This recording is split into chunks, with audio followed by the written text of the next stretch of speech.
Winona Ryder, Ethan Hawke, Ben Stiller. He's strange, he's sloppy. Friends shouldn't be lovers. I can't believe I haven't slept with him yet. Because Reality Bites, rated PG-13. Starts Friday, February 18th at theaters everywhere.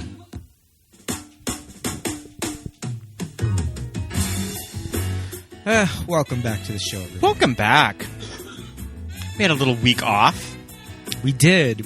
Thank you for sticking with us for a unintended little break, but we're back here with a really fun movie. It's good to be talking about this movie. I've been wanting to do this for a while.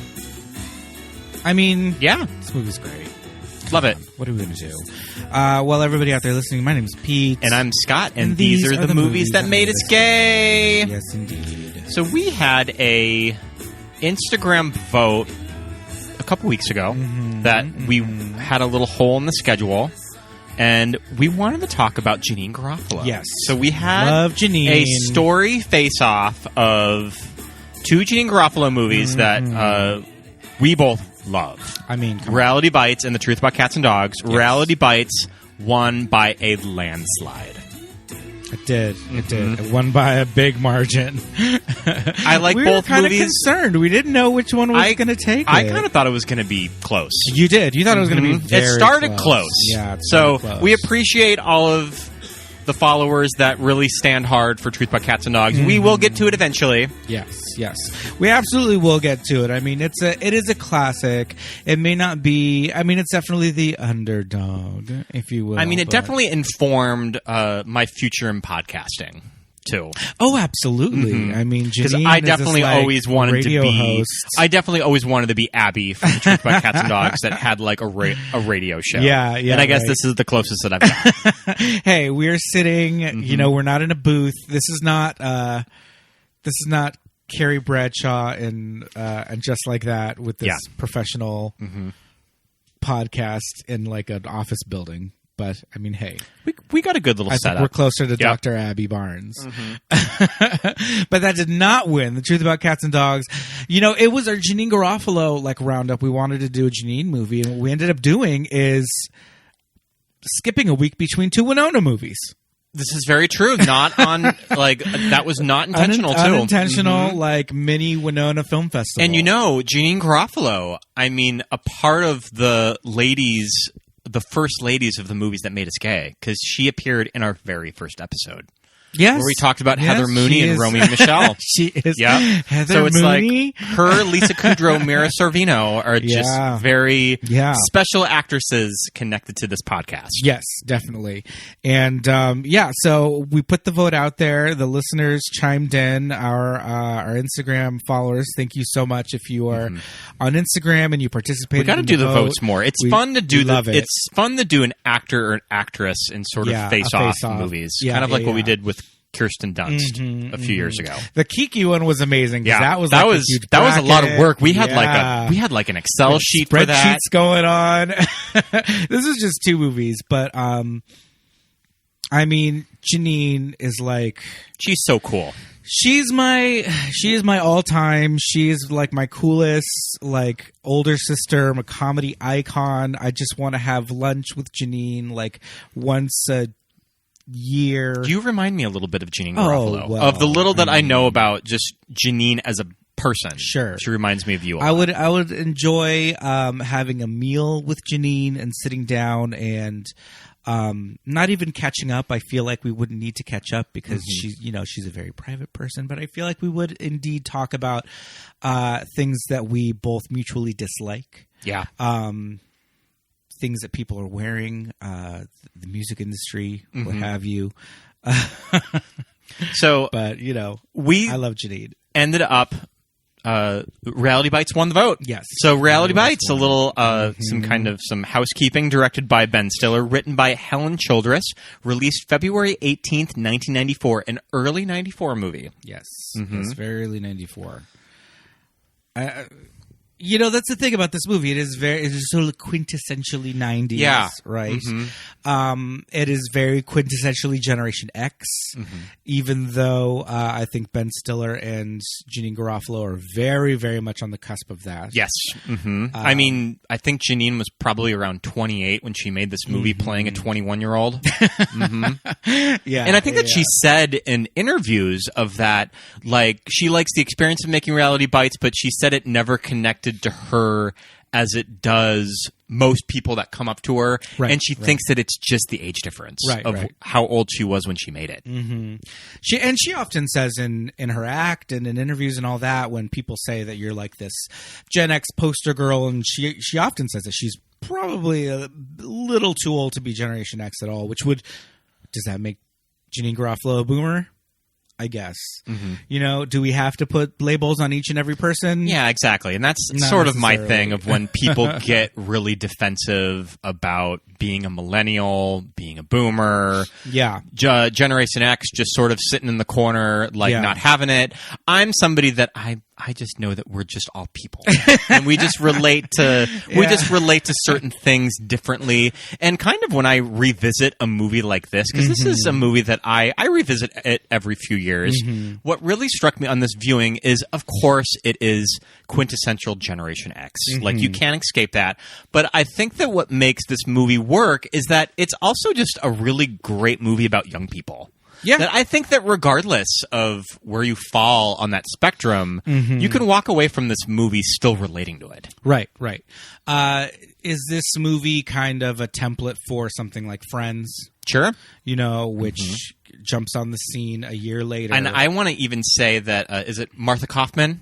Marta Kaufman. Kaufman, I mean, she wrote the role of Monica for Janine. Right. Famously, and they offered it to her, and she said no. So would have been a very different character if it stuck with Janine, but I think it would have been, you know, still funny and great. Yeah, that's such an interesting like idea of just like this world where Janine was like, sure, I'll do a sitcom.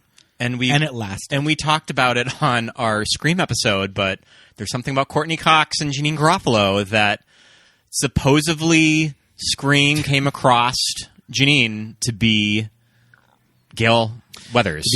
Sure. I mean, you know, I think Hollywood works a lot with aesthetics, and it's like while they are both dark-haired brunette women, raven beauties, they are still a very different type when you get down to it. But, I mean, Janine in this role as Vicky, any role that Janine jumps into, she's going to immediately kind of make it her own and kind of turn it into a Janeane Garofalo type. Not to say that she doesn't have range, but to say that her type and her comedy and her brand is so specific and just so, I don't know, it's great. This character of Vicky in this movie, we're going to talk about it a lot more, but it's just like, that was something that in high school in 1994, I watched this movie and I'm just like, oh my God, this is the coolest person on earth. And I'm gonna be just like her one day. 94. When did you first see this? Obviously not in theaters. Obviously not in theaters. So this was a movie that I grew up big Winona Ryder and Ethan Hawke. Yeah. I'm big fans of their work when I was in high school and in junior high. And this was a movie that I always knew of the poster, of looking it up on Yahoo Movies. Is it a chalkboard? I think that they're in front of a chalkboard or something. Yeah. And our video store, none of our video stores in the town that I grew up in had this movie. Like, we had a good handful of video stores in our small town. None of them had a fucking copy of Reality Bites. Movie? I don't think so. I think it was just, they just didn't have a copy of this movie. I mean, it is a universal movie. Yeah. So you would think that any of these places would have it, but they didn't. So I had to wait until Netflix that I got this movie, and I watched it when I was probably a senior in high school, which is about a perfect age to introduce someone to this movie and have them respond to it, because I was just finishing up high school. It's just sort of about finishing up your education and going on with your life. I mean, I was finishing up high school, so not college age, like these characters. But still, yeah. But I remember really taking... Matriculating. Yeah, but I remember really taking to it. Mm-hmm. And I remember when I was moving into the dorms at MSU, I found a copy of the DVD that we just watched last night at Costco. And I bought it. Love it. And I watched... It was probably one of the first movies that I watched moving into the dorms. Okay, cool. And it's the 10th anniversary. This disc is the 10th anniversary. We've had many anniversaries of our copy of Reality Bites. Yes, indeed. We're coming up. Which I'm glad that I still have it years. because this is not free for streaming. You have to buy it. Yeah, you will have to buy this or rent it if you want to watch Reality Bites today. Although it is a mainstay of cable television, basic cable. But yeah, television. I remember I loved this disc. I loved watching it with the commentary too. I've never seen it with the commentary. I was watching a little bit of it. I've never owned it. I was watching a little bit of it before we hopped on the recording. I mean, the big question is Janeane on the commentary. No, she should be though. I mean, come on, she should be. So when did you? So I saw movie? this in the theater. Okay, I was very cool. I was in high school. I was love that a sophomore in high school, and no, I would have been a junior by February of 2004. And I went with friends. I had made some lady friends in summer school, and it wasn't with SB. No, was it was okay. not. It was not with SB. Should have been with SB. Romeo and Juliet. It should have been, but it wasn't. It was with some. I know girls. SB loves this movie. She does. She does. And I just remember this may have been my very first kind of introduction to Janeane, but I know that she was on the Ben Stiller show, and my sister and I were aware of the Ben Stiller show. Was your sister into Larry Sanders? Yeah, but we didn't have HBO at the Okay. time. She became a fan of Larry Sanders kind of after the fact. But we were aware of the Ben Stiller show. Shut up, Apple Watch. And I just remember all my thoughts about Janeane were that she was just this amazing voice in comedy, that everything she said, I was just like, on the edge of my seat. This movie also has Winona. We've talked about Winona. And 90s icon. Myself and my sister just kind of really latching onto her and all of her work. And just, she's great. She's a 90s icon. And this movie has Ethan Hawke. Yeah. Right? Well, we'll get into a little Ethan Hawke section, too. Yeah, I want to talk about him. For me, he's Dead Poet Society, he's Explorers, and I'm just like, oh my God, he's gorgeous. So I'm there for this movie for like every aspect of it, right? See in the theater, love it in the theater, just feeling like the comedy and the script was just so fresh, right? Yeah. Everything was just... It's how stuff like TV is written now. First scene of the movie. It's not even a scene of the movie. It's opening credits. They're with all of them on the top of the building. They're on the roof of a building. It's literally moments after they've graduated college. And, Janeane Garofalo says, the only thing I learned in college is my social security number. And it's like, as a 15-year-old, I'm sitting in the theater thinking, that is so smart. That is so clever. So smart, and a line that I thought was funny when I was 17 years old when watching it, but that line really started to sink in once I went to college. Yeah, yeah, absolutely. And I was thinking too, I was like, am I going to need my social security because very number? quickly you will memorize that number when you're a freshman. Yeah. And, this kind of was a precursor to Friends, as a precursor to The Real World. Sure. No, not a precursor. Well, I mean, to it was developed. The Real World was out. Helen Childers was writing the script around the time The Real World came out. And I think the thing was, too, when you see it and you finally do see the end of the movie and what they do, you're just like, oh, okay, I get it. They're capitalizing on that. But yeah, The Real World was supposedly fresh. Working title of the movie was The Real World. Yeah, I don't know if that's true, but I've read it. Yeah, we'll get the fact checkers on that. But I was just blown away by how, the comedy in this movie was so smart, so quick, and then also it had those kind of people in it, like Troy, like Vicky, who, if you knew those kind of people and you knew those people existed. You knew exactly what they were doing, and you knew exactly what kind of people they were. If you didn't, you're just like, whoa, those are quirky people. Like, she's kind of funny. She dresses crazy. But, like, I knew those people, like, Yeah, same. people that lived like that, and girls that wore platforms in the early mid 90s. I definitely knew girls that had the lunchbox purse. And the lunchbox purse, Yep. they're with the band. You know, they're just constant. They're with the band. They know they're not paying the cover. They're with the band. You know, and they've got the little teeny Betty bang. And it's like the little teeny Betty bangs became something where just like ordinary girls like got their hair cut like that in like the later 90s. But at that point, that was a risk. Yeah. It was a fashion risk. You looked like a kind of a kooky person, and it's like, ooh, is it Riot Girl with 3 R's and no I? You know, and the thrift store clothing and the kooky 70s aesthetic. I mean, even Troy, to an extent, has a very like 70s aesthetic about Gets all of his fashion. like sort of bowling shirts at the thrift store. Yeah, yeah. And so, I mean, that went on to become like, again, random kids emulating the style.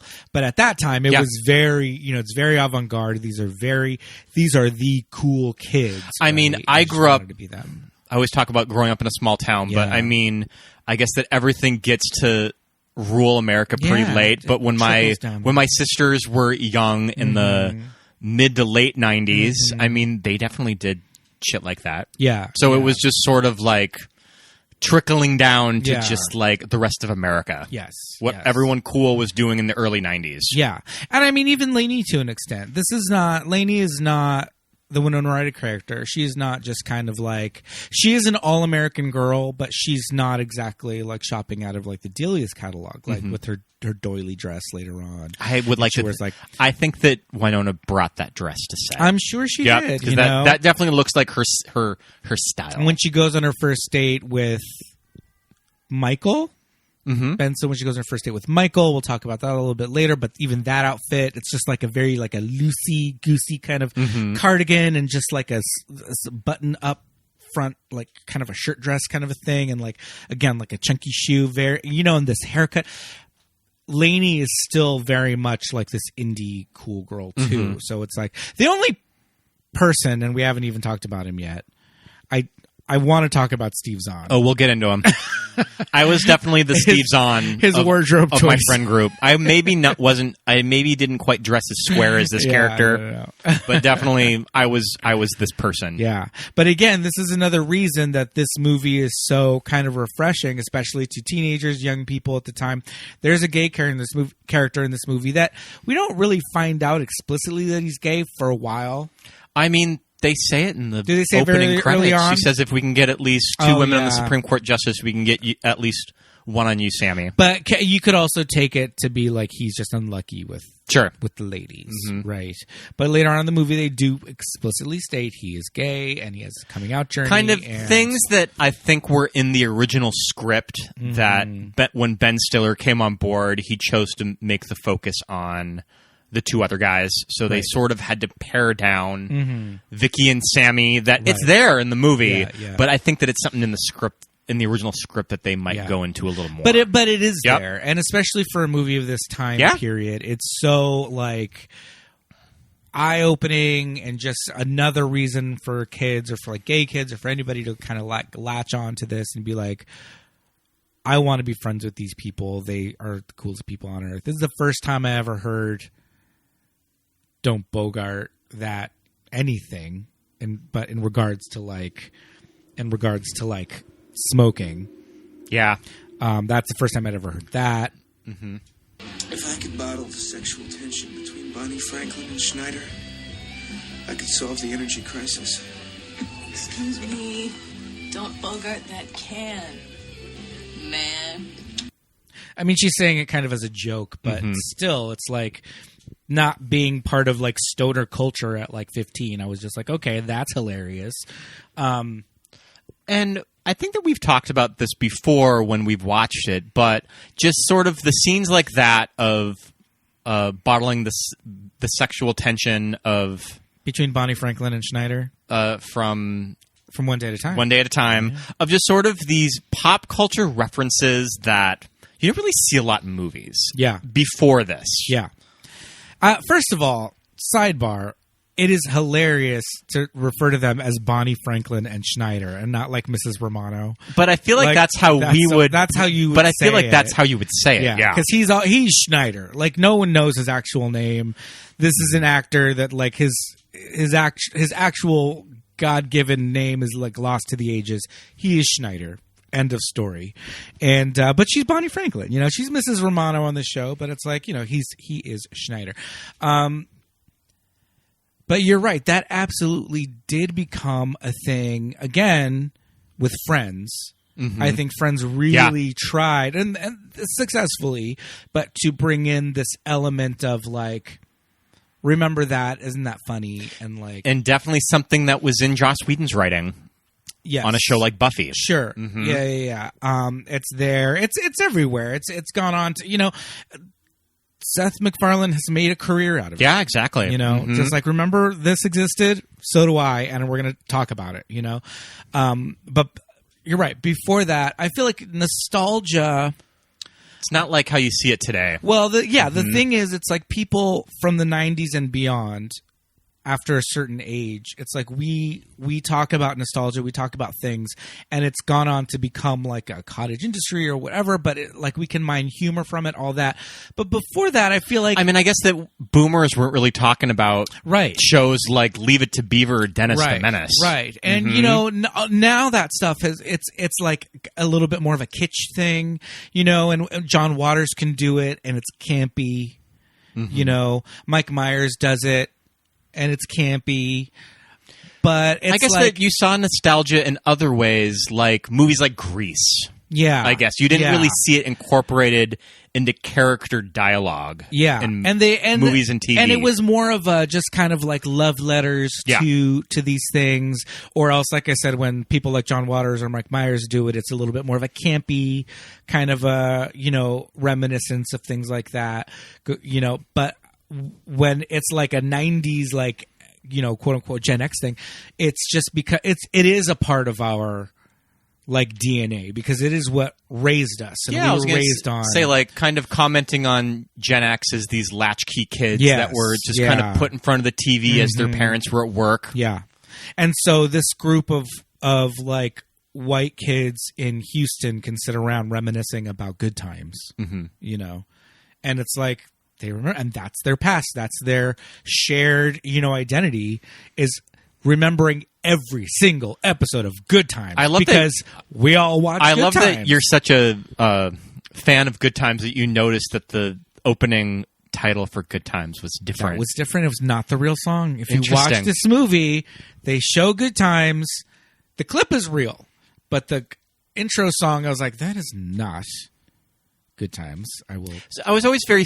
That is not Janet Dubois singing to me. I always thought it was very. The Good Time scene was always very interesting when I was 17 watching this movie, because I didn't grow up on 70s black TV. 70s and 80s black TV, so I didn't really have a lot of context from it. I knew it pretty much through this movie. Sure. Yeah. And what temporary layoffs, Good Times. What does Sammy say? Winona adopts Penny. Fuck. Winona adopts Penny. Winona, played by Janet Dubois, who sang the Good Times theme song and wrote and sang the Jeffersons theme song, which is not just one of the greatest theme songs of all time, one of the greatest songs of all time, the Jeffersons theme song. I mean, whenever you hear it, you have to finish the song. I mean, it's 45 seconds. Just listen to the whole thing. It's great.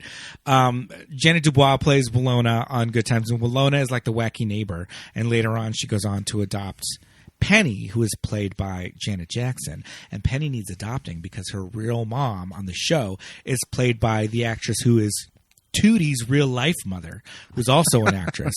And she was an abusive mother, and she burnt Penny with the iron. And it was like so traumatic, and Penny was like traumatized. And so Winona went in there and she adopted Penny, and Janet Jackson became a main character on. This was later in the series, you know, when like the the children in the family of a sitcom kind of age out and they're not cute kids anymore, and then they need a cuter kid, they brought in Janet Jackson. That's how old Good Times is. Janet Jackson was like the young cute kid that they brought in. It was kind of like me. The episodes of the Cosby Show that I remember watching were the Raven Simone seasons, like the seasons that you with Olivia that you don't care about. Sure, yeah. So the thing about Good Times is that it is a very old show, and it was not in like heavy syndication. Yeah, it wasn't like something like the Golden Girls. I could see people your age probably missing out on it. Like when I was when I was a younger kid, I feel like it might have been on in like Saturday, Sunday afternoon, like weird time, syndication, because it was already off the air by the time I was, old enough to know what was going on. But I did watch it. It was probably on after, it was probably Soul Train and then some like Good Times reruns on like KCOP or something here in LA. But yeah, I remember that show fondly. But it's this thing that people of a certain age, we were raised on television, and the fact that I'm not an African American person from the Brewster Projects, but I can still relate to Good Times. Yeah, because it's like we just watched it every week, and that kind of nostalgia, humor, and references and all that became so huge after this movie, and I never really kind of credited this movie for ushering that in to the mainstream. And kind of, you see it in a scene like that of characters talking like how you would sitting in someone's living room. Right. Like you don't speak in complete sentences. Yeah. Like you just sort of shout things out. Yeah. James dies. Yeah. Yeah, totally. Yeah. And,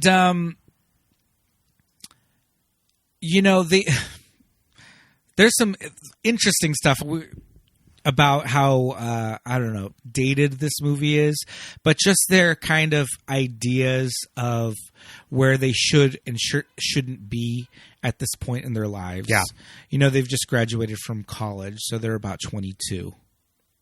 Insane. Yeah, it's crazy enough that Vicky gets promoted to manager of a Gap at 22. It's like if I walk into a store and I'm like, the manager's 22 running this entire store. I don't know. I feel like the workplace was just very different. It was very different too. One of our dear friends, the maid of honor at our wedding, was running the entire West Covina Mall by the time she was 22. Running the store in the mall with probably a fake ID. Yeah, that said that she was over 18. Yes. She was store manager of like 3 different stores by the time she was 22. But it's like people have that drive to like, I don't know, get out of their house, make money, something that these kids today don't have anymore. And probably a time where, actually in the 90s there was a recession. Yes, so it's like you couldn't really snag a great job coming out of college like you could in the 80s. Well, true. Right. We're talking like St. Elmo's Fire, let's get a huge loft. Let's get a huge loft in like Georgetown. Georgetown on our like entry level like law clerk job or whatever. But I always was very kind of envious of Lainey's television industry job. Yeah. She's 22 and she's got kind of a great job for a 22-year-old. A PA. Probably she got. Would you say she was a PA? She's like a PA. Yeah. Yeah. PA assistant. But in charge of like one guy. Like the main guy, though. Especially for a TV show that's a talk show that films out of Houston. It's a local show. Houston. Yeah. It's a local show, but still, it's like, it's a Good Morning Houston kind of a show. Those shows are big. That's how you break into that industry. She can go into the news, whatever, doing kind of live TV. So I was always, as a kid, I was like, all right, Lainey, you better work. She got a good job. I, for the life of me, don't remember if my college had a valedictorian, but it exists in this movie, though. Yes, a valedictorian of the entire graduating class. Entire graduating class. For whatever college this is. Maybe were you the valedictorian of your class, listeners? Write us. Of college. Call us. Yeah, exactly, of your college. I think that certain departments have valedictorians. Yeah, but not of the whole class. But call us and let us know. The lines are lighting up. like a Christmas tree. All of our phone lines are lighting up right now. They're not. We don't have any phone lines. But yeah, we start off with, Winona Ryder, this Laney. I wouldn't even say she's like aimless. I wouldn't say she's like a 90s like slacker character. She knows what she wants to do. She's got this documentary that she's working on throughout the movie. She has drive, but she might not know how to get there. Right. Right. And we kind of have to throw in a couple of cliches here. She's got like the two sets of parents, the divorced parents, and like her mother and father don't have a contentious relationship. The mother is always played by Swoosie Kurtz in movies like this. By Swoosie Kurtz in movies like this. But I love the scene where she gets her graduation presents. And first off, the gas card. Oh, yeah. She scored right there. Yeah. To get like a BMW and a motherfucking gas card? Yeah. But, she's kind of like, gives this valedictorian speech about like rejecting, materialism. Mm-hmm. Things like that. And Swoosie Kurtz is like, she doesn't want a BMW. Like, she wants to reject materialism. Or she's like, I'll take the car until I can afford a real car. I kind of thought that was funny, a real car. Mm-hmm. But, she ultimately takes the BMW, which is a very ugly car. Yeah, when we see it in these wide shots. Still a car, though. Still a car. Yeah. I love that it took us a minute to decide, is this Laney and Vicky's apartment alone? Does Sammy live there? He's always there. Mm-hmm.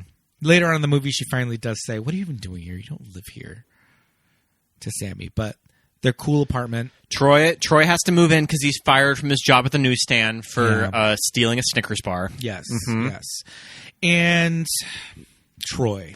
So, yeah, I mean, talk about this character. I remember on Millie and Danielle's podcast where they do their episodes about sort of fuckboys. They had a whole Reality Bites article about section.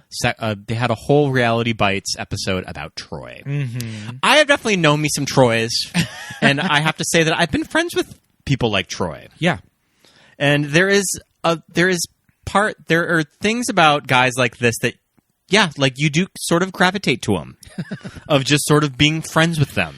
I like calling them out on their bullshit though. Mm-hmm. The guys that I know that are like philosophy guys or whatever, they're like these straight guys that are just like, oh, they're so smart. I definitely knew many Troys in college.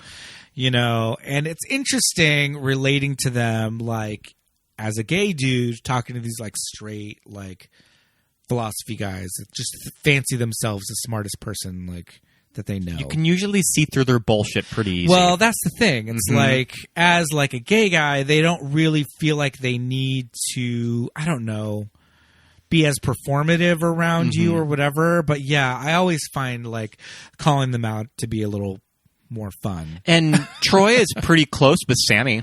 It seems like. Yeah, they are good friends. It's a thing that in this movie, these two are very tight friends, which is cool.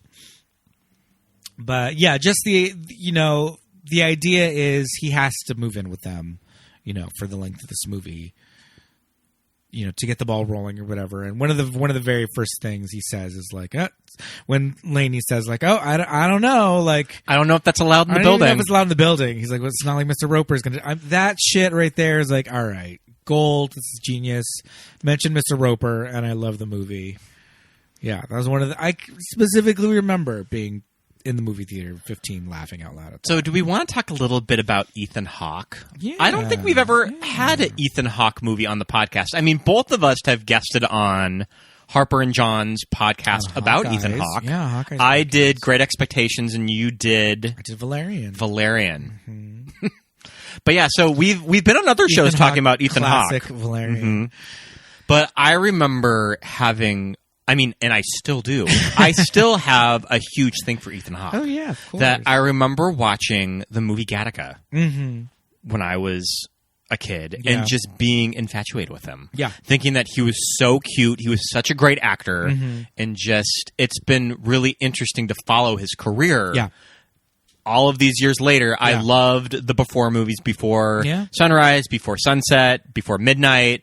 So those were definitely movies that I really gravitated to when I was younger, especially like a movie like Before Sunset, because that came out when I was a freshman in college. So it was just sort of the cool, intellectual art house movie that all of the college kids were talking about. Yeah. But I mean, you go even further with Ethan. Like, you go back even further with Ethan Hawke. Two Explorers, a little movie, a little Joe Dante joint called Explorers. My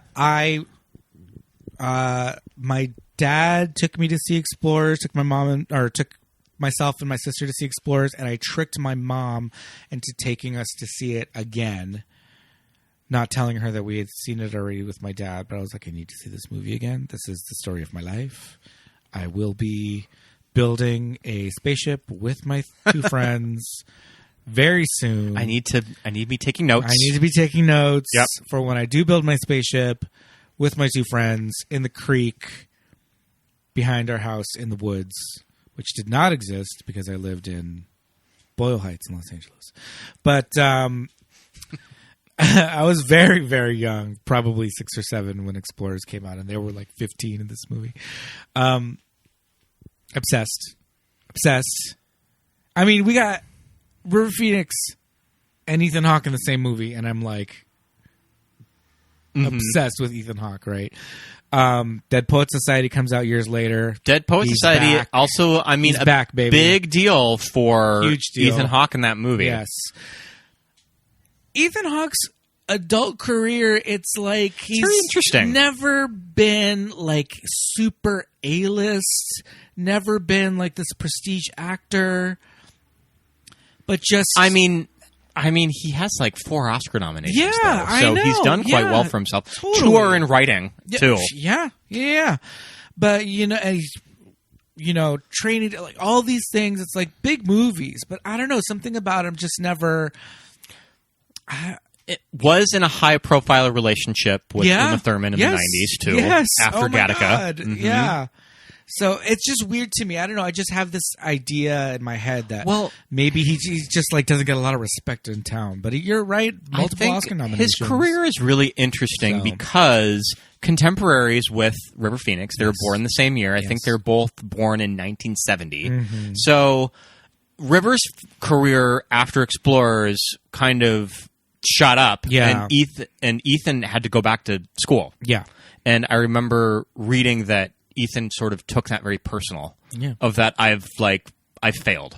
Like the guy who I was with, the kid who I was with in Explorers, his career is doing great, and I'm just fucking back in high school. Yeah, well, River Phoenix's parents needed him to keep the fucking light bill on. I think it's just it did eventually happen for him, but I think it just sort of happened on his terms too. Yeah. That he's had this longevity of his career, and I think it's great. Yeah, like it's fun to see him write and direct movies, even though The Hottest State isn't that great. I have seen the movie that he wrote and directed. It's not that good, but I mean, 2 Oscar nominations in writing for Before Midnight and Before Sunset, and then nominated for Boyhood and Training Day. Boyhood, a movie that, I mean, he had been making for 15 years. Right. So him and Patricia Arquette, I mean, she won, but they both got these nominations that just sort of encapsulated and he's so 15 good in years. Boyhood. Yeah.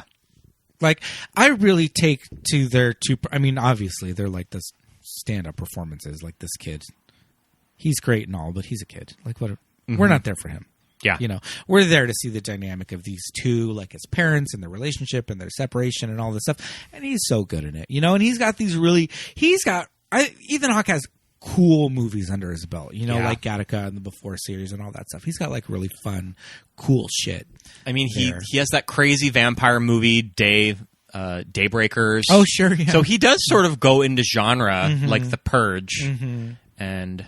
Yeah, I mean, he has a The Purge, and then there's the Purge, the original Purge, but then he's also in the that other scary one with the videotapes and like Sinister, and he's going to be in Black Phone. I mean, he also I think I mean, he knew Jason Blum Sure. when they were like young, probably around the time this movie came out. Sure. They were friends. Yeah. So he's going to be in this new Blumhouse movie called The Black Phone. It looks really good. But I mean, an actor that I really enjoy. Yeah. Yeah. And it's interesting of what he adds to Troy.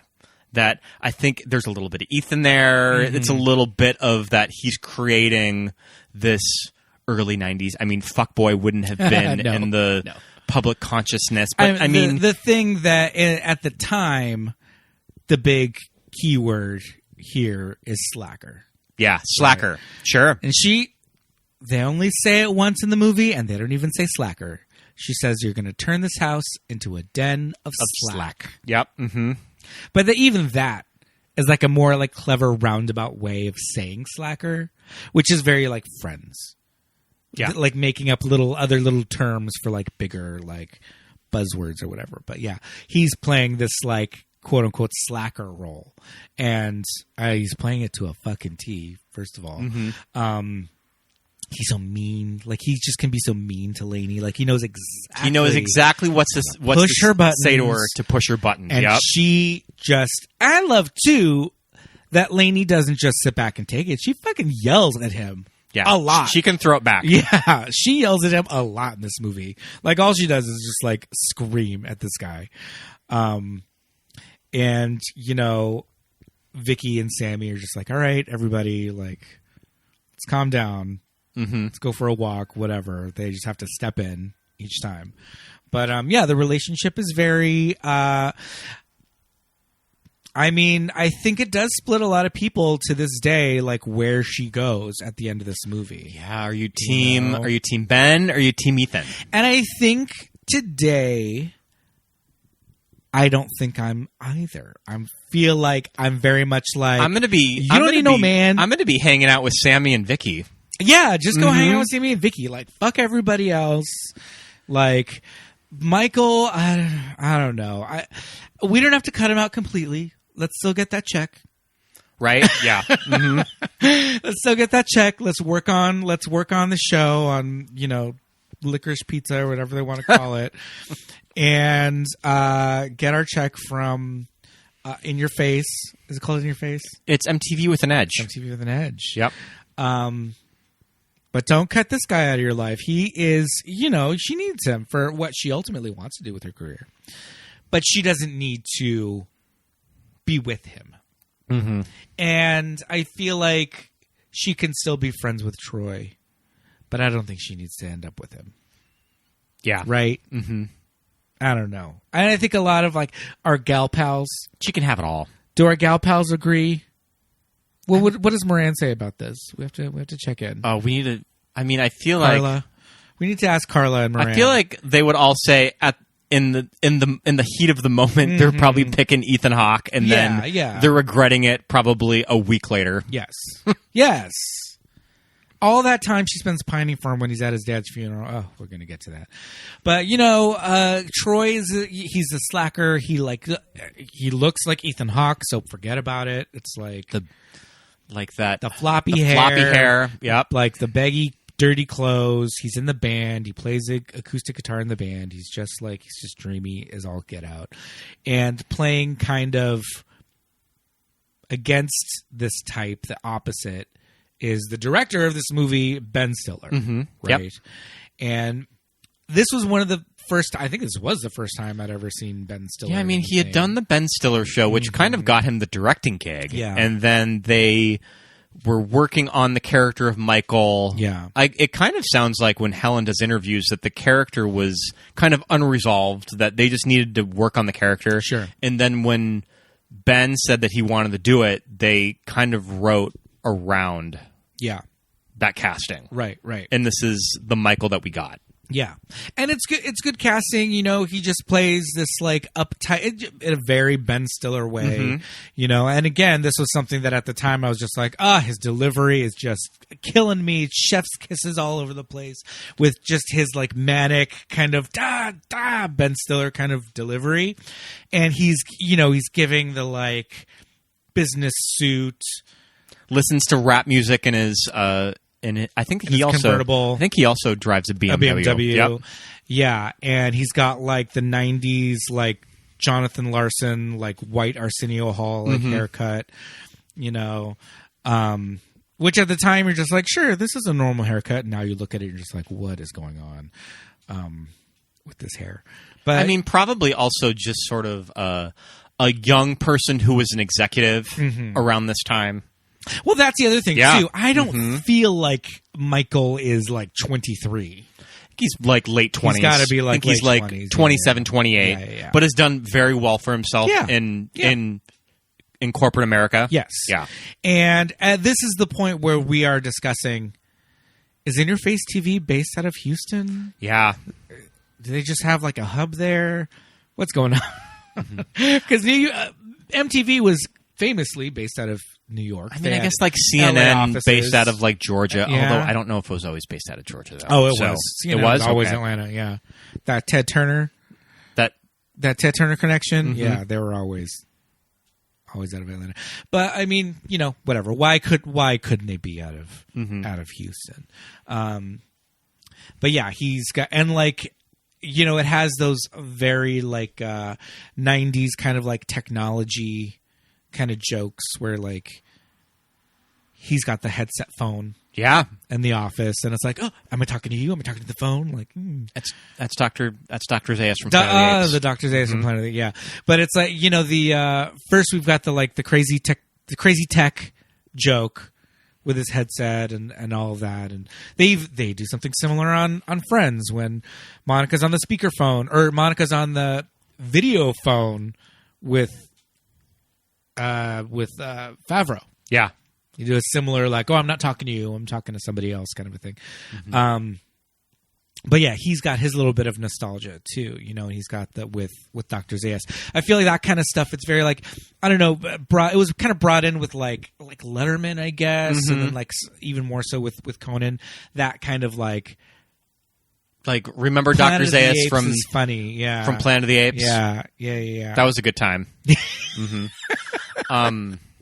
Yeah, you know, and it's that fine line between like Pee Wee Herman and like the Playhouse, Sure. kind of like, oh, he's got like Lone Ranger sheets, you Yeah. know, kind of a way of looking at nostalgia. Again, that camp zap gun. Look at this box. Don't you just love the box? You know, box can't be funny. You know, kind of a thing. But in this, it's like it just becomes so much more of like informative of the kind of person that he is, I guess. Revisiting this movie, it kind of pisses me off when Lelaina. What kind of name is Lelaina? Lelaina. Yep. And I always want to say it's Leanna, but Yeah, it's it is Lelaina. not. It's And I always think of Steve Zahn saying Lelaina. Lelaina. Yeah. When he's asking for money for the pizza. Lelaina. But it kind of pisses me off when she gets fired and she says, all right, guys, I get fired. And then Vicky was like, oh, whoa. You're hired. Like, come work at the Gap with me. And she just like, I don't want to work Like, at the Gap. I would work at the Gap. I would never work at the Gap with you. Yeah. Meanwhile, like, I'd be like, fuck, sweet, I okay. would probably quit my job today to work at the Gap and bullshit and fold T-shirts with Vicky.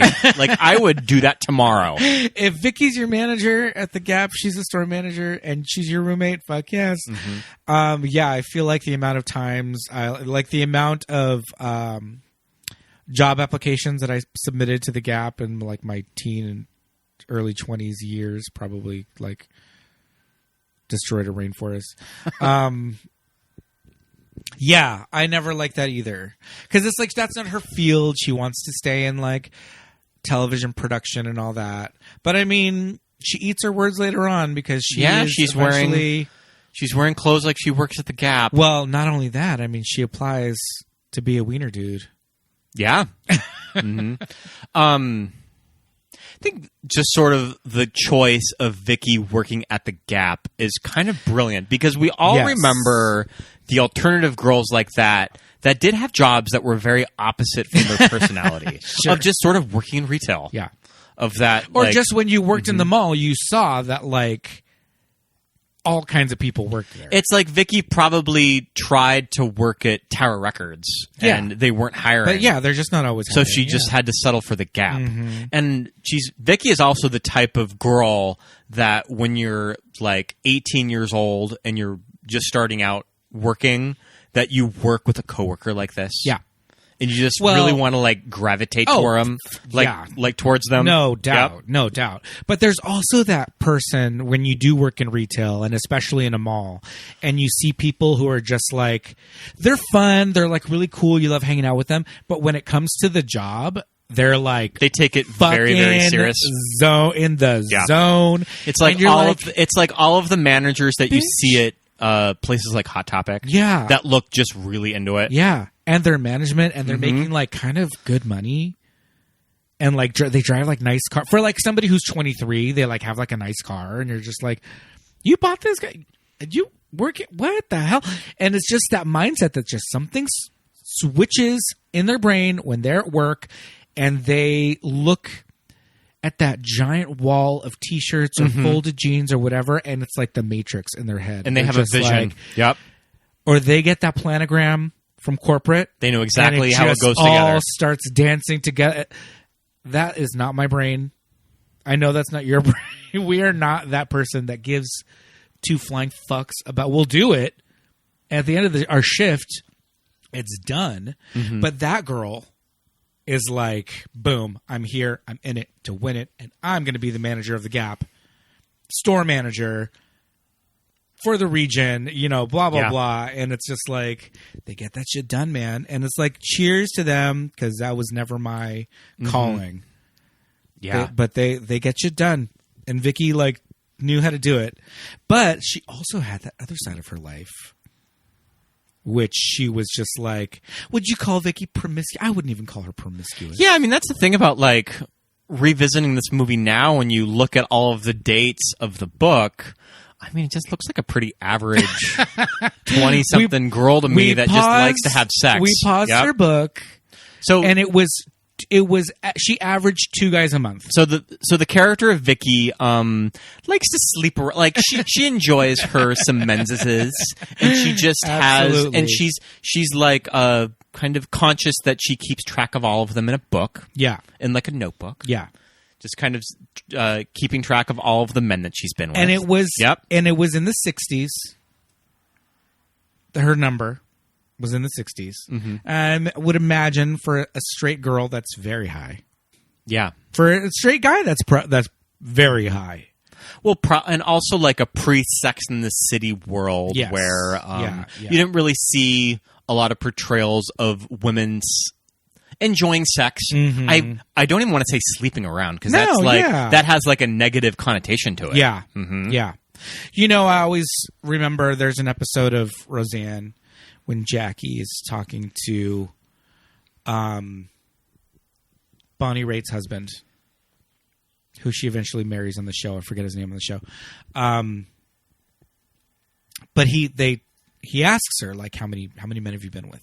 And Jackie says, oh, not that many. Probably about 3 a year, I would say. And like, you know, ever since I was about 18, so for about 20 years. So that's, what is that, 60? And she's just like, oh, holy shit, when you say it out loud. That's insane. But, you know, it's like, okay, why not? But, you know, she has her book of guys, and we paused it. It looked to be about 2. Did we notice any names that repeated each other? We didn't notice any repeats. No, there were no repeats. But I would have liked to have seen that. To see that Vicky has somebody that she could just call a fuck buddy, if you will. You know, people have them. It's a thing. They exist. But, you know, this kind of leads to a whole arc for Vicky of getting an AIDS test. Yeah. Getting an HIV test, you know. And in 94... going to the free clinic, and she even says, going to the free clinic for AIDS test, it's the mark of our generation, you know, it's what we all do, what we all know. I mean, us as gay men, definitely, we are very familiar with going to the free clinic in a place like Los Angeles. That is like a gay rite of passage is going to get, thank the goodness. full panel. The full STD panel. Yeah. Yep. Thank goodness for the LGBTQ center in Hollywood. The full panel, though, leave your pride at the door. Mm-hmm. Yep. Leave your pride, leave all of it at the door because it is gone. They're asking you everything. But, at this time in the 90s, was MTV Sex in the 90s? I think so, yeah. HBO was Real Sex. Yeah. MTV's got Sex in the 90s. HBO's got Real Sex. These shows are, not so much Real Sex, but Sex in the 90s was designed to scare the living shit out of you. Mm-hmm. To don't even think about not having sex without a condom. Like, it was like, you and everybody you know will catch AIDS and die. So that was very much like the kind of way, like, sex was talked about at that time, And I mean, for good reason. Mm-hmm. HIV was definitely a thing to, not to be reckoned with. But the scenes in this movie where they kind of talk about it, we don't know how long these results are taking. Yeah. I mean, like, HIV rapid tests wouldn't be a thing for quite some time. Yeah. After this movie. Yeah. So you just had to wait. Yeah. You mentioned like weeks. I feel like it's a couple of weeks. Mm-hmm. I feel like in the episode where Rose needs to go in and get tested on the Golden Girls, I think it's 2 weeks. Mm-hmm. But I mean, I think that all of us as gay men have been there where you go and get your HIV test and your brain just immediately goes to worst case scenario that you are psyching yourself out of that. Oh, you have it. Like the therapist in the building. You are going to be like dealing with this for the rest of your life. Yeah. Like your mind just, at least for some people like me, just because I always worry about things, your mind just immediately goes to the worst. Yeah. And so it is a very kind of poignant, like, I mean, one of the first scenes in like a free clinic that I can think of. Oh yeah. Mm-hmm. Well, and also it's a woman like taking a test too, so it's like kind of showing that it's not just a gay person's disease, that Vicky really needs to kind of review some things and go in for the. She has that nice exchange with Winona that I think it's some of the best acting that Janine's ever done too. You don't understand. Every day, all day, it's all that I think about, okay? Every time I sneeze, it's like I'm 4 sneezes away from the hospice. And it's like, it's not even happening to me. It's like I'm watching it on some crappy show like Melrose Place or some shit, right? And I'm the new character. I'm the HIV AIDS character. And I live in the building and I teach everybody that it's okay to be near me. It's okay to talk to me. And then I die. And there's everybody at my funeral wearing halter tops and chokers or some shit like that. You stop, okay? Just stop. You're freaking out. And you know what? You're going to have to deal with the results. Whatever they are, we're going to have to deal with them, just like we've dealt with everything else. This isn't like everything else. I know that. All right? But it's going to be okay. I know it's going to be okay.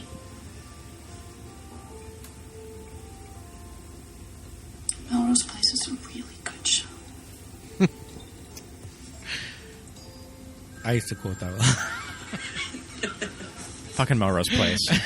I used to quote that a lot. Melrose Place is a really good show. It's a really good show. So it's funny that I didn't start watching Melrose Place until about like 10 years ago. Yeah. But I mean, it is just always on Pluto every night. It is. That I will tune in to see those halter tops and chokers. To see all those halter tops and chokers on what bullshit episode of Melrose Place is on the night. Mm-hmm. But probably one of my first like references for Melrose Place. When I was young too. I think it was, and that's another thing. Referencing stuff that's like currently now on television and how bad or corny it is.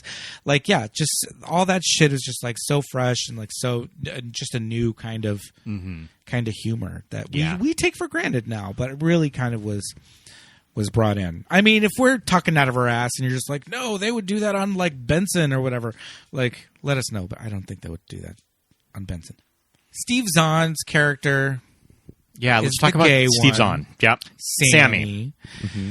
So reading Noah Wiley, I guess, got pretty far on the audition. Okay. Can see that. Mm-hmm. I feel like he would have been considerably younger looking, at least. Because on ER, when he was on ER, he was like 24. Mm-hmm. But that was only a couple. No, ER was right around this time, so I guess it was. Yeah, ER was like perfect around timing. 93. Yeah. Okay. 92, I think. Yeah, okay, so then it would have been perfect time. I don't know why I'm thinking ER was like 99. I think ER was probably Michael Crichton's big thing that he did after Jurassic Park. Jurassic Park, yeah, Yep. yeah. So that is perfect timing. I would have loved that. I used to think Noah Wyle was quite the looker, but now he just looks like a regular. I think Steve Zahn's pretty cute. I do too. I love him. I love him in this role. I think he's great. I think he's funny. I love Steve Zahn. And yeah, I feel like at the time was watching this and just being like, all right. I don't think that this character really hit me when I was like in the closet at the time when I was in high school of that, am I the Sammy? Like, I don't even think that even occurred to me, but I think I don't think I'm the Sammy. Since like revisiting it, I'm just like, oh man, like I totally was this type of guy that would hang out with my friends in college because primarily just rolled with straight people. Yeah. I didn't have any gay friends. Yeah. And just being that type of closeted gay man that would be sort of celibate and just not date anyone. Yeah. I was definitely that type of guy. Yeah. It's easier. It's just easier. It's easier. When you're in your early 20s and you don't really want to sort of deal with questions like that. Yeah. That it's just easier to just not date at all. And I mean, was that the best policy looking back? Maybe not. Did you miss out on some things? Of course. Probably. But to you when you're that age and sometimes you just don't want to deal with things, you're not ready to deal with things yet. It makes a lot of sense. And there's that line that Steve says after there's that line that Steve says that I can't really start my life without being honest about who I am. Sure. I know that it's a cheesy line, but there's some truth to it. Yeah. Yeah. I think that we all sort of get to that place where we have to say something like that to ourselves. Yeah. Yeah, totally. I love the Sammy character because he's funny. Yeah. He has little bits. He does little voices, when they're like super stoned and like they want Lelaina to buy them pizza, and he does the like Lelaina, kind of a thing. And then like when he does his little one act play with Vicky about about coming out to his mother. This is the scene that really that follows. It's the video footage, and it follows Vicky getting the negative test results back. Yeah. Right. Ma! I'm right here, son. Ma! Yeah? I have to tell you something. I am, homosexual. Oh, Christ. Is there a support group that I can join to help me come to terms with my own homophobia? Yes, there is. A group which is named P-Flag, Parents and Friends of Lesbians and Gays. Oh, a flag. I'm beginning to like the sound of that. What you've just witnessed here is a pre-enactment of events that are about to take place. Pre-enactment. Yeah, and he comes out to his mom in the scene that follows. Yeah. Oh, Christ. I mean, it's scenes like this. It's why it's fun to have a comedian like Janeane to do. We're going to do like a little piece of improv. Yeah. And even Steve too. Yeah, I think his reading of it was really funny. Probably something that turning the page. Yeah, like not finishing like the sentence because he had to read it off. Like that shit's funny. Yeah, so good. Love that character. But yeah, I was definitely the Sammy of my college friends. Okay, maybe not quite as square as Sammy of that sort of like the Dockers and the belt, tucked in polo shirt, and the tucked in polo shirt. But sure. I mean. Still a character that's very close to my heart. Do you remember a few years ago on like Instagram it was like post for movie or TV characters that's most like your personality? I feel like one of them would be Sammy from this movie. Okay, yep. All right, I like that. That's cool. I mean, he's a good character. We're right in the middle of back to Real World Back to New Orleans. Yeah. And I mean, you want to talk about like formative, definitely homosexual definitely a season of the representation. Real World that I definitely gravitated to. Yeah, when I was a freshman in high school. Yeah. I mean, we we talk about it a lot. It's the whole like premise of this freaking show. It's like all we had were just grasping at these little tiny like little bits in these movies and TV shows, and then finally the real and then to world have comes a around. real live person like Danny, moving into the house and announcing to everyone that he's gay. Yeah. So at that time that was that no, that wasn't 94. What year was that? 92? No, 2002. 2000. Yeah. Oh my God, I'm losing my mind. But yeah, it's and there leaps and bounds, and there had been gay characters on the Real World before, like Norman. Dan Renzi, Norman, Pedro, but there was something a little more like official of Danny like announcing it to the house. That was just very the year 2000 of that. I am entering this house as the gay man. Sure. Yeah. But even then it was still kind of not a novelty, but still kind of like finally the one, character or whatever. Oh my God, Real World Homecoming. It's stressing me out. It is always Julie, a mess. God, and Julie I love is, every Julie minute is of fucking it. stressing me out. That one. Listeners, if you're watching Homecoming, Julie is a hot mess. hit us up on that. because Julie's a hot mess, and Danny and Melissa are back to being my favorites. It's like no time has passed. Now, I told you that if I would have been Danny, that I could have seen myself gravitating towards Kelly. Yeah, of course. That was definitely the type of girl that I would have liked. You would love beautiful blonde women. I mean, I love beautiful blonde women. Married to Scott Wolf. Yep. That I could see myself sort of latching onto her. Of course. Danny Roberts? Yeah, Danny Roberts. Danny Roberts. We love you. Come on the show. Saint. He's a saint among men. But, it just kind of goes to show in this, like, brief, 6-year period, the type of, like, gay representation in, like, movies and television shows and things like that. But again, Reality Bites was kind of influenced a lot by the Real World. Later on in the movie, we get a lot of that. Did they sort of try to replicate certain things about Reality Bites on seasons of the Real World that aired after? Later Maybe. on, yeah, maybe. So throughout this movie, Lainey, she is a PA at this Good Morning show. She's trying to get them to look at this footage. Also, that she has. bold move of when you're 22 years old and you just assume that you and your knucklehead friends can carry an entire documentary, let alone TV show. Well, the show has a segment that's like video, like real stories, video vixens or whatever, where you can submit your VHS tapes. It's like their funniest home videos or whatever. Pre-TikTok. But also... There's no TikTok. Would Lainey be a TikTok star today? Also, Lainey, kind of know your audience, that I don't really think with the dad from Say Anything on his show if that's really going to fly. I don't think the video know your audience section of Good Morning, Houston or whatever gives a shit. But you're absolutely right. But,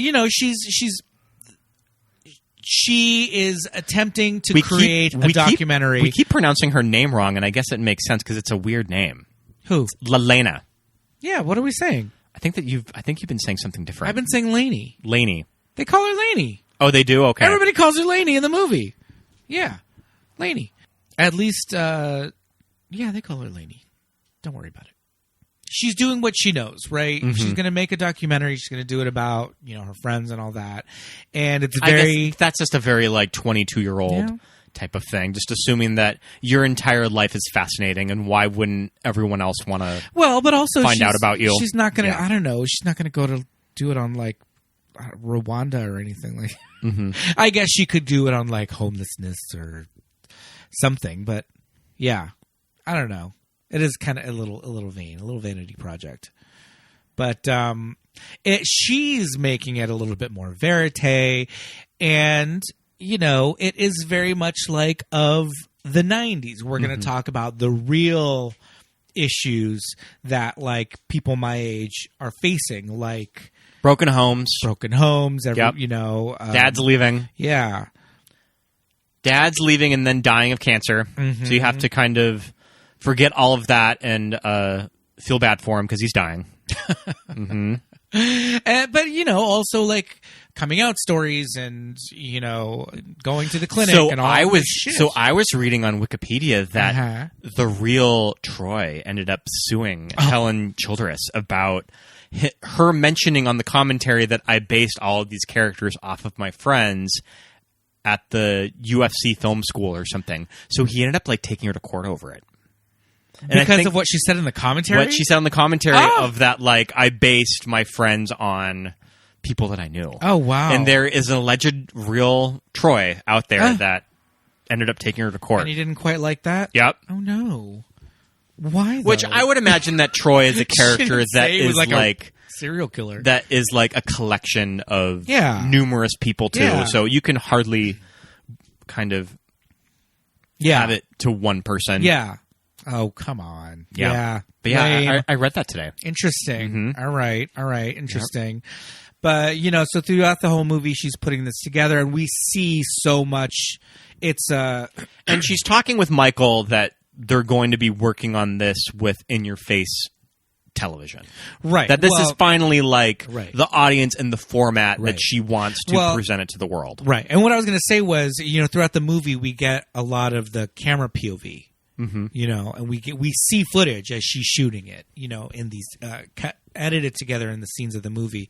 And a couple of times, at one point Troy kind of is playing around with Lelaina, and he gets the camera away from her and puts it on her, and she's like, no.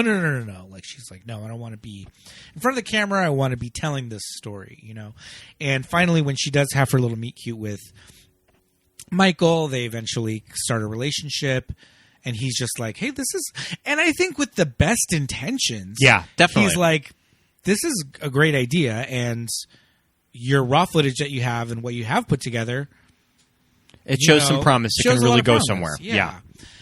But I don't know that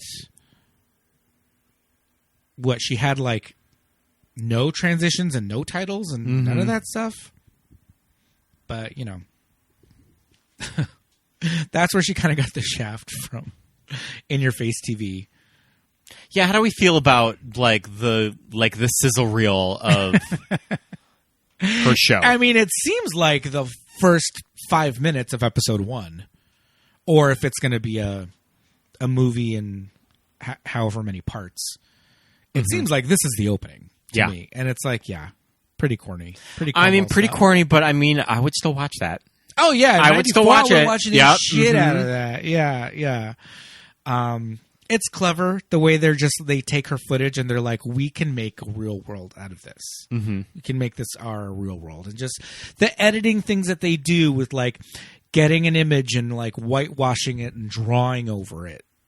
And like having that kind of stuff. It's like cutting out their faces and putting them in the pizza. Like that is just all straight out of the MTV like style book, right, of the time. Like how you would market stuff to young people, at the time. Yeah. Mm-hmm. And so of course Lainey's just like, oh fuck this. This is not what I signed up for. I hate it. It's awful. But yeah, we're kind of like, it still looks fun. I would still watch it. Still watch it. But they do kind of butcher her work into like, like we, these deep and like meaningful events, they kind of boil down to like, we want pizza and to get stoned, kind of a thing. Mm-hmm. So I think that's really where she takes the most like offense at all of it. So, good for her for like standing up for herself. Yeah. Mm-hmm. Yeah. But still, get that check. Yeah.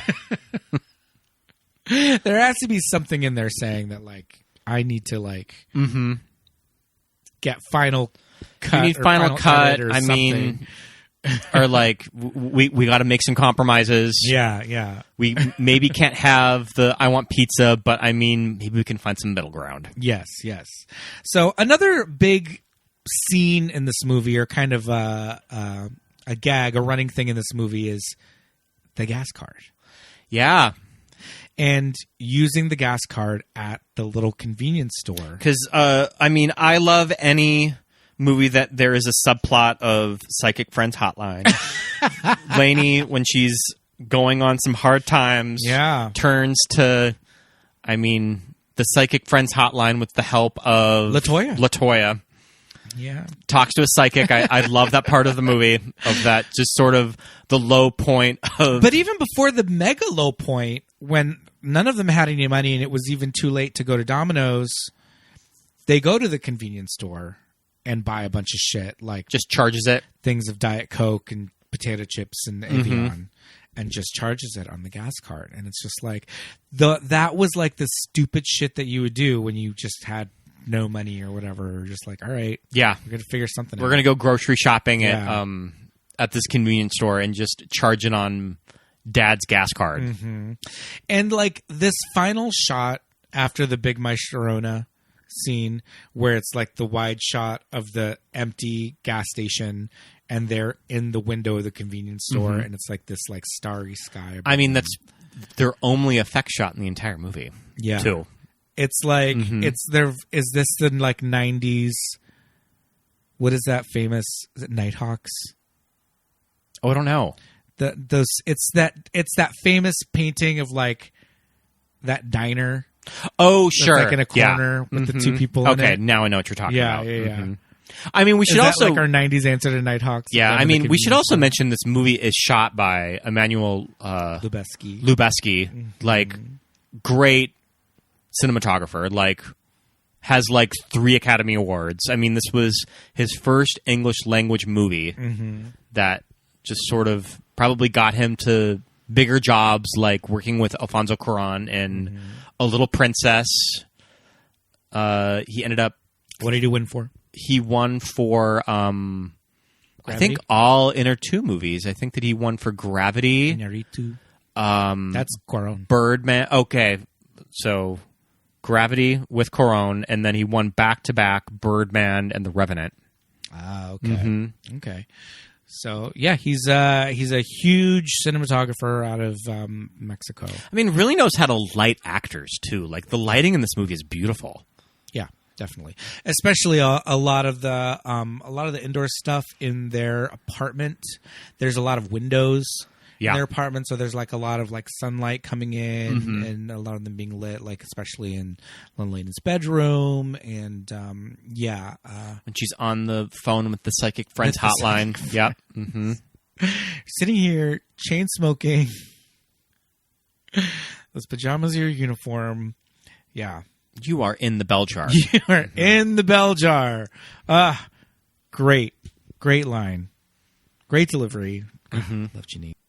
Yeah, so it's like the last act of the movie. There's a lot of like back and forth. It's just sort of when the feelings really start to get real with Troy. And she starts to think, can I like fix this guy or make this relationship work? Yeah.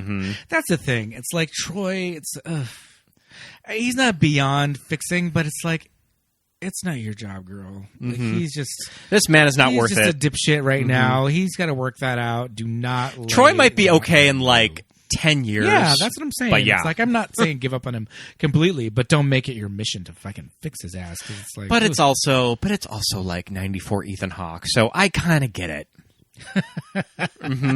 Like, I kind of get it. Like, would I have this guy ruin my life as well? Maybe.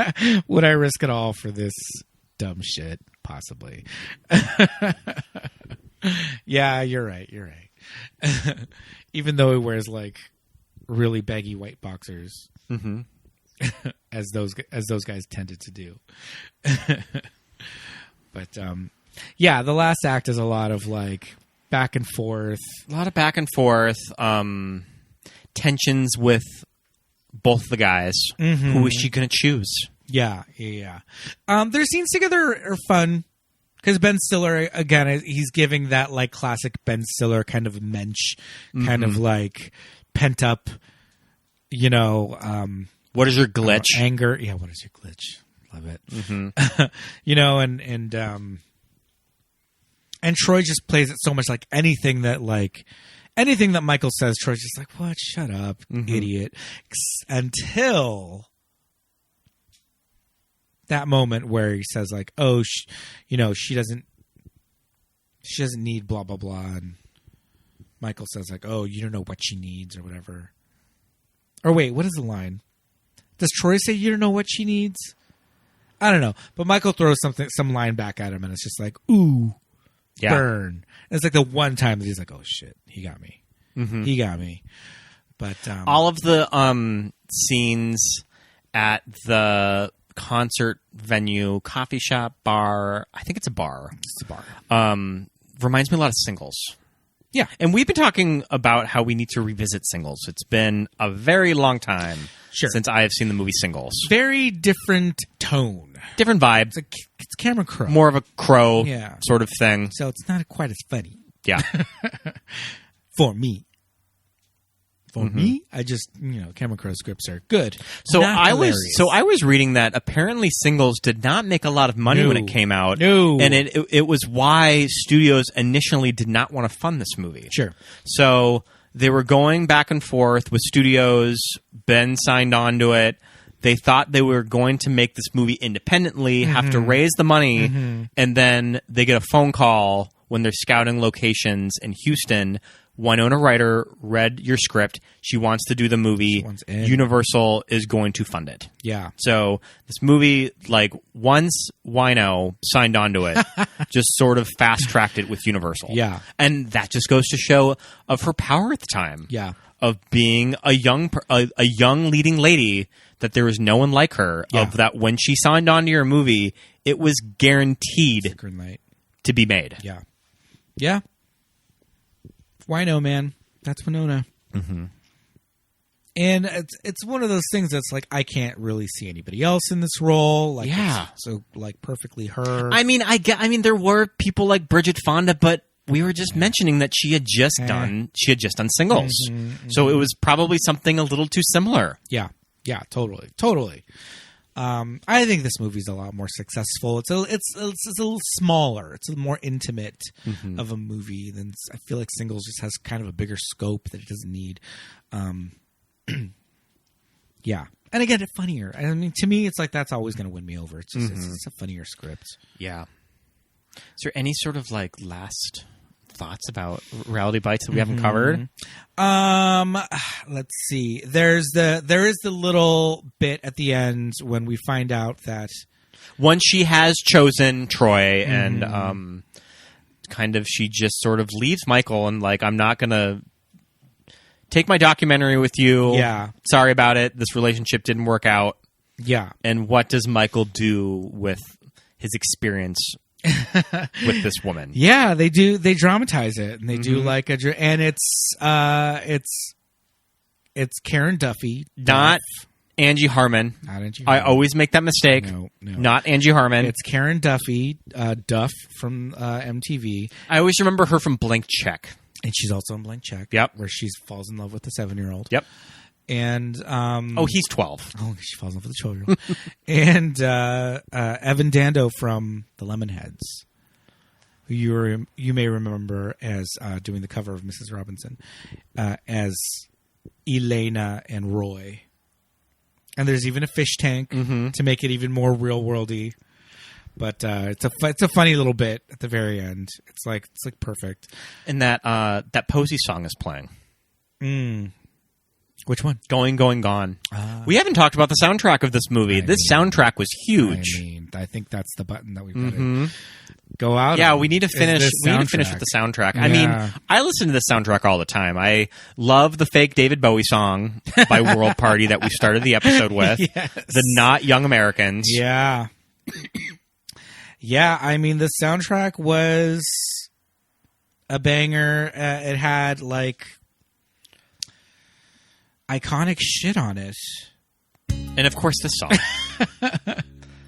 Played by everyone's favorite straight friend's ex-girlfriend with the cat glasses. Sure. Lisa Loeb. And you know who's a big Lisa Loeb fan? Tell me. It's me.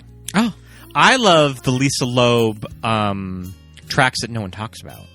Her song from the Twister soundtrack is really good, named How. Waiting for Wednesday is really good. There you go. But yeah, it's Lisa Loeb. There you go. It's Lisa Loeb. I mean, yeah, and this is one of those songs that's just as legendary as the movie. It's got this whole thing. Shot in one take, directed by video. Ethan Hawke, the music video. Yeah. And as the story goes, that Ethan Hawke knew Lisa Loeb from the theater scene in New York. Yeah. And when they finished with the movie, he sent this song to Ben Stiller of just like, I know that you're looking at songs for the soundtrack. Listen to my friend Lisa's single. Like, she's just trying to get herself out there as a musician. Like, see what you can do. And they played it in the closing credits. Yes. I think it was probably like one of the third singles off the album, The video was huge.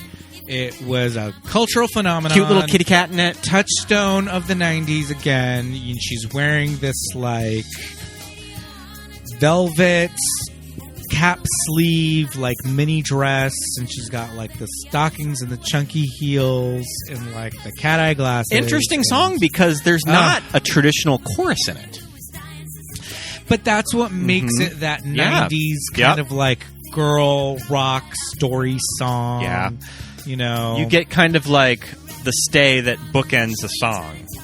yeah, But just sort of this like hippy-dippy like flow of consciousness yeah, absolutely from the singer-songwriter. absolutely. And and Lisa was just super cute, which like helped, you know. And then it was Lisa Loeb and Nine Stories. Yeah. was the band when She did play guitar for the band, and she mentions that she does not play guitar in the video. right, But she always just kind of assumed, like, is everyone just going to think that I'm just like the cute lead singer, and I don't play like an instrument or anything? yeah.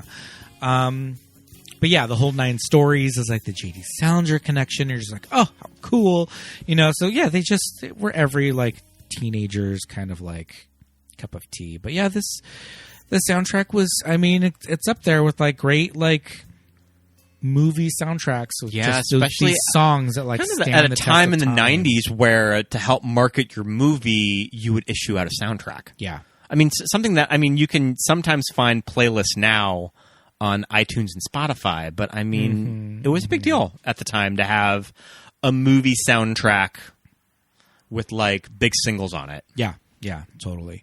So I mean, if you can, is it on iTunes right now to like look up? I mean, you can buy it off soundtrack? iTunes. I just have the album. Yeah, but I'm saying if we're gonna suggest for people to like go look it up. and Oh see yeah, what I mean, songs are on there. you can look it up on YouTube. too. Oh yeah, that too. Yeah. So great soundtrack to go along with a great movie. Oh yeah, it's on Spotify as well. The Knack, My Sharona, Big Mountain, Baby I Love Your Way. Yeah. I mean, Julian Hatfield. Oh Spin the yes, Bottle. yeah, really good Julian Like Hatfield song. soundtrack to many a junior high sleepover, probably. Yeah, totally. And it's just that very 90s kind of like power poppy kind of a thing. Yeah. Baby I Love Your Way is in this. Yeah, They were going to have, they wanted to have Kiss. They wanted to have a Kiss song, but it was replaced by a Peter Frampton song because they couldn't get the rights to the Kiss song. But, you know, Oh, interesting. I didn't know that. yeah. When they're in the car and they're listening to Peter Frampton, it was going to be Beth.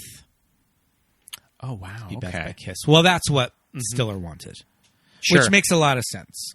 But yeah, they couldn't get that. And that would have been funny to have them both like. Well, Beth is a ballad. Well, also, it just would have been funny to have both of these two characters like making these observations about Kiss, and the power of like this album. And that's another of That would've worked. nostalgia thing. Yep. Ben Stiller at least would have been a little boy when like, you know, Kiss was kind of big. So yeah, it's another part of that whole nostalgia thing. So yeah, that would have worked really well. I think that's why I wanted to use When it. Beth is a great song. Winona Ryder and Ethan Hawke sort of like come together at the very end, they play a good U2 song. All I Want Is You. All I Want Is You. Yeah, That song's long too. It is a very long Yep. song. That's very good. That's very romantic. Love it. So yeah, go out, check out the soundtrack. Watch this movie. Rent this movie.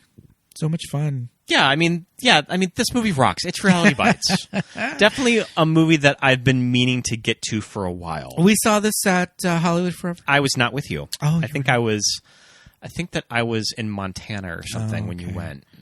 Okay. There's a line where where Lelaina says that she just wanted to be something by the time she was 23. Huge laugh. Huge. The audience erupted. This would have been fun to see at Hollywood Forever. Do you remember what the photo booth was? Was it the living room? It was it was a living room, but it didn't really look like. But it wasn't. You know, they did the same thing for Scream. Right. Yeah. I remember when Ashley, Joe, and us went to Scream. They just had a 90s living room. Yeah. And I was just like, what the hell? Yeah. Like, you couldn't do like Sydney's porch or like the kitchen. Yeah. Super weird. They've definitely had better photo ops at Hollywood Forever. I'm trying to look it up to see. Yeah, it was a living room. It's just plaid walls and a couch, which it worked a little bit more than the one that they did for Scream, because the living room is a little bit more nondescript. But yeah, but that was a good time. But yeah, I mean, you know, if you're into, you know, 70s nostalgia and sitcoms, and I would imagine that this is the movie that for all of these actors that people are probably going to come up to them about Reality Bites the most. I mean, Winona, who knows? I mean, I guess Winona's someone that you have like Beetlejuice, but definitely like Ethan, Janeane, probably Steve Zahn, and probably Steve. Yeah. But because it's iconic roles. I would probably break the ice with Steve Zahn if he came through my line at Trader Joe's, and I would say how much Sammy meant to me when I was young. Yeah, totally. Well, I mean, I think that's just about wraps it up for Reality I think so. Bites. That was a lot of fun. It was fun. Yes, love this movie. Love revisiting it. Can watch it anytime just because it's hilarious. But right now, I think it's time. Wrap things up with some Patreon shout-outs. Yes, indeed. Some Patreon shout-outs. Thanks for listening, everybody. We are about to say hello to all of our wonderful patrons. Benny, our newest patron. I don't know if we personally said hello last time we recorded, but we've got a new one. Yeah. Benny. So let's say hey to all of our patrons, including Benny, Jermel, Melanie, Christopher, Esperanza, Nicole, Susan, JJ, Layton, Shelby, Michael, Charlie, Muffy, Paul, Jamie, Drew, Jimmy, Genevieve, Dawn, Joshua, Emily, Aaron, Melinda, Jim, Jessica, Nick and Shannon, Christine, and Rufino. Thank you so much. Thanks for contributing to the Patreon. Head over to patreon.com/movies that made us gay. You can check out our Watch With Us commentaries. If you are a $10 member, we, instead of the episode last week, we just put up our Dark Crystal commentary. Yes, that was a lot of fun. Indeed. Yeah, we had that in the can, so we were able to put that up in lieu to go with of Labyrinth. Episode. Yes, indeed.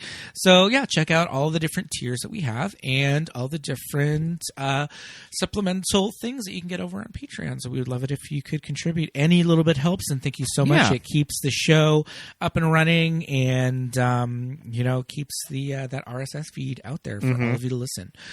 We'd also love it if you would write us a review. Yeah. Give us 5 stars and write some kind words. We would gladly read them on the show. Yes, indeed. I would love to read a review like that's right. We have some new ones. Yeah, hold up.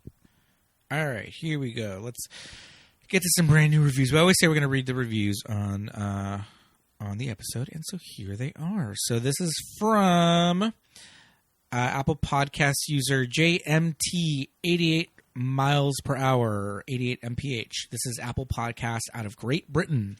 Charming, engaging, and comforting. Charming hosts, engaging guests, and a fantastic selection of films. I rewatched The Ice Storm for the first time in 15 years and had a wonderful time as a result. Fast becoming my comfort podcast. Thank you so much. Thank you. And this one is from Dustin Cedillo via Apple Podcasts here in the U.S. I've spent much of my life outrunning the past, and now it floods all over me. Ooh. Since Showgirls, 1995, I fell in love with this podcast. Every Friday while cleaning my office, I listen to Pete and Scott's anecdotes and fun trivia about the movies they cover. I find it hilarious how Scott is the one who did not grow up in L.A., yet knows where every single building and street is located. It's true. It is. Here's a question for both of you. Who is a Gene Siskel and who is a Roger Ebert? I love you guys. Oh, geez. I mean, I said we were a little less Siskel and Ebert and a little more Siegfried and Roy. Yeah. Agreed. In our dynamic, our home is overrun by cats, and we enjoy spangled jumpsuits. But we do also love going to the movies. So, I mean, we both wear glasses. Roger Ebert did not have nice things to say about Reality Bites when you read his review of it. He was not a fan. Oh, no. Well, maybe he would have rethought some things. Yeah, head over to Apple Podcasts to write us a review. We'll read it here on an episode. Yeah. And smash 5 stars. Yeah. Give us 5 stars. You can also give us 5 stars on Patreon if you listen there as well. So we love that. You can follow us on any and all social media. We are on all of them. On Instagram and Facebook, we are at Movies That Made Us Gay. Yeah. And MTMUG Pod on Twitter. Yes, indeed. You can follow us on our personal socials if you like. My name's Pete. I am at Peter Lasagna on Instagram and Twitter. I'm Scott Youngballer on Instagram, and follow my letterbox. Yes, indeed. Follow. So thank you so much for listening, everybody. This was a lot of fun. We will see you next week, probably with a guest. See you next week with a guest, yep. We'll see you soon. All right. Thanks, everybody. Bye. All right, bye.